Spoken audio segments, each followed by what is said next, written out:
Somewhere in the vast northern ocean between Iceland and Norway, Thorsteinn Ólafsson got himself involved in the biggest mystery of the Middle Ages by making an honest mistake.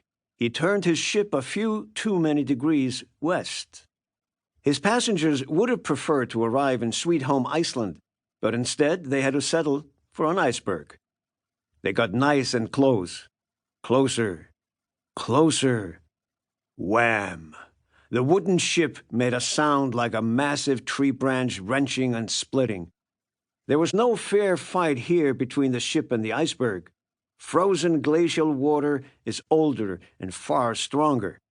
Damaged and doomed, the ship's direction was suddenly the same as the iceberg's. Wherever the currents pulled and the wind blew, there the ship went, adrift. Lucky for them, the winds and currents eventually blew them to land, albeit not the one they were hoping for. By winter, a loose and pretty all-encompassing term in the Arctic, the ship made it to the east village of Greenland, according to a short report written roughly 5 years later. The ship had arrived at the world's biggest island. From an administrative point of view, Thorsteinn had technically delivered his passengers to Iceland. This was Iceland's colony of southern Greenland. Despite rolling around the northern North Atlantic for months, the folks on board apparently continued to enjoy one another's company. Over the next 4 years, none of them chose to hop on a boat to Iceland, although it remains unclear whether there were any ships available to be hopped on.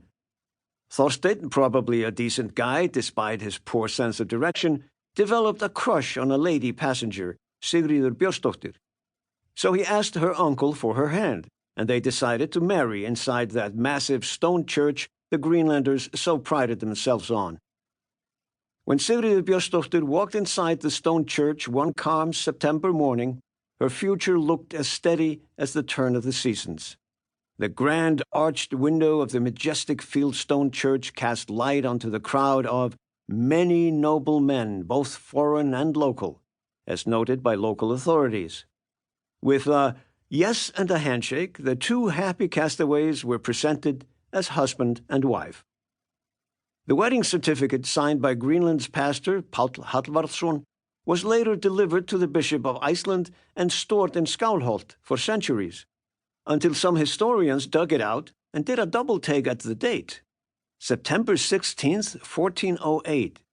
This was the last ever day on record in Eric the Red's Greenland. Shortly thereafter, following roughly 400 years of Norse settlement, the entire vibrant community disappeared, vanished. To this day, no one knows exactly why.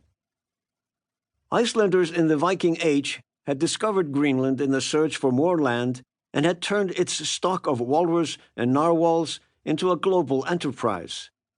Hungry for wood and wheat, the Icelandic Greenlanders had then launched even farther west, and thereby discovered sailing routes from Europe to North America 500 years before Columbus. Greenland hadn't just hosted a single flimsy settlement, it had been the burgeoning site of a trade empire, a crucial link between the raw resources of North America and the powerful Viking civilization in Norway. Archaeological evidence today suggests a far bigger presence than we'd initially assumed from written records.